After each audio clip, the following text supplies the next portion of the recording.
खुलुमबाय गोजोन फुंबिलिनि बयनिसिमबो गाहाम हामलायथि बावहरनाय थालायबाय नोंथांमोनखौ आंनि चेनेलाव फिन खेबसेबाव बरायग्रोबाय आसा खालामो बयबो मोजाङैनो दङ नोंथांमोननि थाखाय आं गोदान मोनसे खौरां लानानै फैबावलायबाय अन्नानै भिडिअखौ जोबजासिम नायलांदो।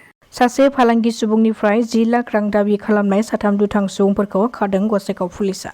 जाथायनि सोमोन्दै मिथिनो हानाय बादिब्ला थांनाय 6 मेआव साथाम दुथां सुबुंफोरा बेलासि समाव दाबि खालामनाय 10 लाख रांखौ लांनो फैनानै गसाइगावनि 27 नं माहारियारि राजा लामायाव फालांगिरिखौ लोगो हमनाय समावनो गसाइगाव पुलिस बिफाना फन ट्रेपिंनि गेजेरजों हमनो हायो।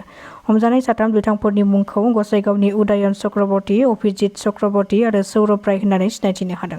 सुलुंनिफ्राय मिथिनो मोनबावनाय बादिब्ला बे साथाम दुथां सुबुंफोरा थांनाय एप्रिलनि 8 खालारावनो मोनसे सिनायमोनै नम्बरजों फालांगिरि अफजल हुसेनाव गिबियाव 15 लाख रां होनो थाखाय दाबि खालामदोंमोन। जुदि रांखौ होआ अब्ला अफजल हुसेन फालांगिरिनि फिसाज्लाखौ किडनेप खालामनानै बुथारगोन होननानै हुमखिबो होदोंमोन।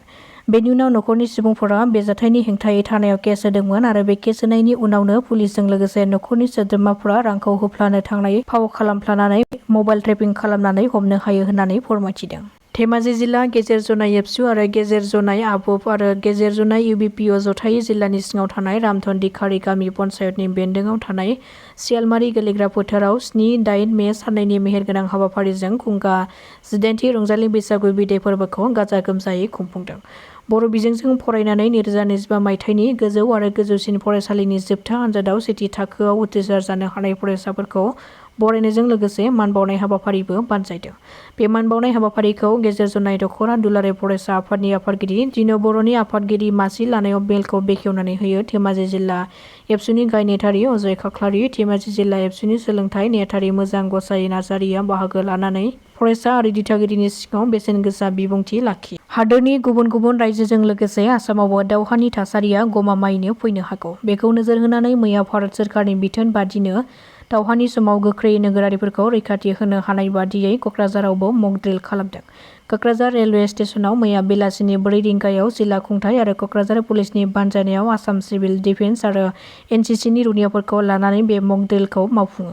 बिस गोनां बुट मोनजानानै गासै सा 30निबो बांसिन सुबुंफोरखौ देहा फाहामसालियाव थिसननो गोनां जादों। मिथिनो हानाय बादिब्ला धेमाजि जिल्लानि 2 नं रामपुर गामिनि रायजोफोरा नखरसे न'आव आर'ज गाबनाय हाबाफारियाव बे बिस गोनां बुटखौ मोनजानायनि उनावनो सोरबा सोरबा लोमजानाय, खर' सानाय, उदै सानाय आरो बायदि बायदि बेरामजों भुगिनो गोनां जादों। बिस गोनां बुट मोनजानाय सुबुंफोरखौ फाहामथायनि थाखाय सिलापथार देहा फाहामसालियाव थिसननाय जायो होननानै खौरां मोननाय जादों। फिन खिथेर लाफिननो हाबाय भारतआ पाकिस्तानखौ। पाकिस्ताना अपारेशन सिन्दुरनि गेजेरजों पहलगाम गाग्लोबनाय जाथायखौ खिथेर लानानै भारतारि रौनिया हान्जाया पाकिस्तानाव अपारेशन सिन्दुरखौ बानजायदों। भारतारि रौनिया हान्जाया थांनाय मंगलबारनि हर गेजेरनि समाव पाकिस्तान काश्मीरनि गुबुन गुबुन थावनियाव एयार स्ट्राइक खालामदों। भारतारि रौनिया हान्जाया मैया हादोरनाङै 244 थावनियाव मक ड्रिल खालामनो फोसावदोंमोन। बेनि गेजेरावनो भारतआ अपारेशन सिन्दुरनि गेजेरजों पहलगाम गाग्लोबनायनि हेंथायै खिथेरखौ लायो। मिथिनो मोननाय बादिब्ला भारतारि रौनियाया थांनाय मंगलबारखालि हर गेजेराव पाकिस्तान आरो भकनि गुबुन गुबुन मोनगु उदखारिफोर थाग्रा जायगायाव अख्रांनिफ्राय गाग्लोबदों। बे मोनगु थावनियाव गाग्लोबनाय अपारेशनखौ गाहाय मन्त्रि नरेन्द्र मदिआ हरसे थाफानानै गावनो नोजोर होदोंमोन आरो रियेल टाइम्स आपडेटखौ लादोंमोन। बे अपारेशनाव गासै सा 100 उदखारिफोरनि जिउ खहा जादों होननानै मिथिनो मोननाय जादों।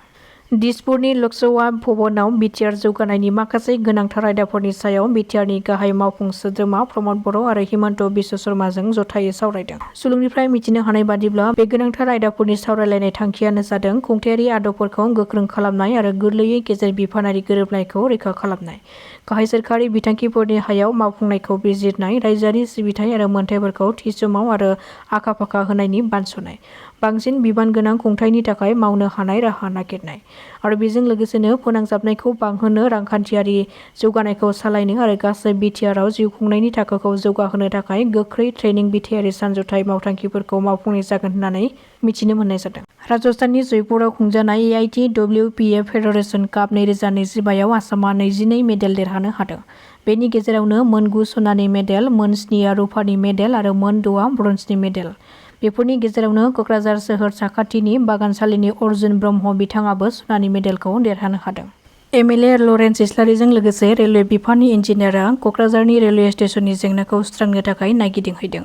मख'नो गोनांदि थांनाय 6 मेआव आलिपुरदुवार डिभिजनेल मावख', आलिपुरदुवार डिभिजनेल रेलवे बिफान आरो MLA लरेन्स इस्लारिया क'क्राझारनि माखासे रेलफोरखौ दोनथ'नांगौनि थाखाय सावरायलायहैदोंमोन। बे सावरायलायनायनि गेजेरजों मैया एमएलए लरेन्स इस्लारि आरो बिफानारि इन्जिनियारा जयै थांनानै क'क्राझारनि जेंनाफोरखौ सुस्रांनो थाखाय दावबायहैदों। फोरमायथिनो गोनांदि दैज्लां बोथोराव नाला आरो जाम्फैफोराव दैया होथेना थानायनि जाहोनाव क'क्राझार सोहोरा बोसोरफ्रोमबो दैबानाजों लोमसाव जायो। बेखौ नोजोर होनानैनो बिथांमोना बेनि सायाव राहा लानो थाखाय मैया रेलवे बिफाननि इन्जिनियार आरो एमएलए लरेन्स इस्लारि बिथांमोना जयै नायगिदिंहैनायखौ नुनो मोननाय जादों।